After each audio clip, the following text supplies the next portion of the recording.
Andrew McGahan for SevereMMA here, standing alongside Joe Duffy ahead of UFC Glasgow. And Joe, I have to say it's brilliant to see you.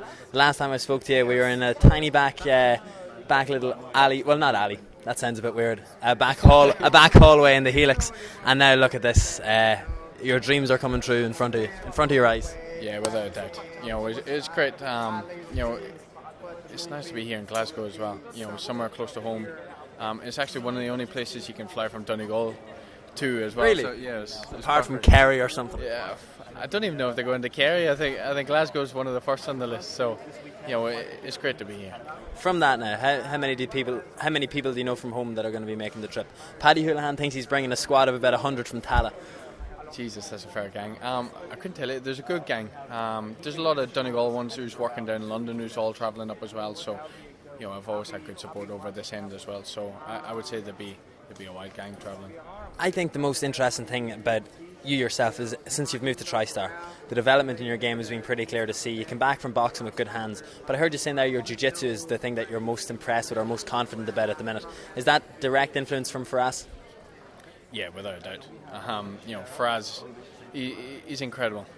Someone at his age, how he can get his head around, the level of wrestling, the level of grappling and striking, the understanding you got, is unbelievable. Was it him that wrote that tweet? Or was it you? Was that tweet carved by your own fingers? No, I don't even know where Faraz was when I wrote that tweet. That was me.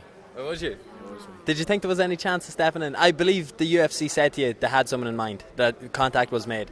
Yeah. That would have been some story. That was it. I know, obviously, Conor mentioned it in the Sever press conference before. Obviously, you got all the Irish fans travelling across, and it's a big fight. So, when the opportunity arose, that was it. I thought, why not? Talk about this weekend. I know, Glasgow, we share similar cultural resemblances with the Scottish folk.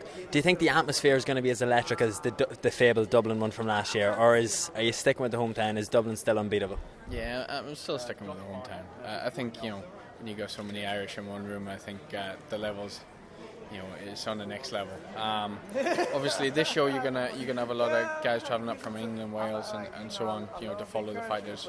But I think it'll be close, but I don't think it's going to be quite there.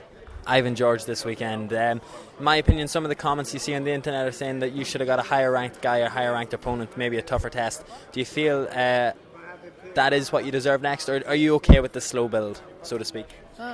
I'm not too bothered, to tell you the truth. Either way, whoever they put in front of me, that's who I've got to beat. So, I know I've got a tough fight on my hands, and I'm definitely not overlooking Ivan. Two things. Home for you is always going to be considered Ireland. Is it that vital that you get put on the card on October 24th, or are you okay with maybe if once you're in Vegas they want to test another Irish man in the US market? Are you going to say, no, I really need this Dublin fight? Because personally, I think you're in a good spot with a win this weekend, maybe co-main event slot against a top 10, top 15 guy. I would love to get on the Dublin card. The amount of people up home who's buzzing for this fight who would travel down to that, I think, the atmosphere would be, probably the best thing I've ever experienced. So it'd be ideal. And I have to say, whoever makes these for the UFC needs to get fired, because they forgot Irish above Joe Duffy. Because it seems to be, I assume you've legally changed your name to that at this stage. No, I changed my name to the last guy to beat Conor McGregor. I think that seems to be the title everyone puts on me. But God only knows. Is it too much pressure for a guy who's only into the UFC, the second hopes of a nation on his shoulders, considering Conor won the world title this weekend? I don't feel no pressure, to tell you the truth. I'm enjoying it. It's good that the people from the country believe I can go that far, and they're all there to support. They're not there judging. Well, Joe, as I know your coach Eric O'Keefe will probably appreciate, I'm going to try dust off the leaving cert. Gurmila Mayagat, and best of luck this weekend.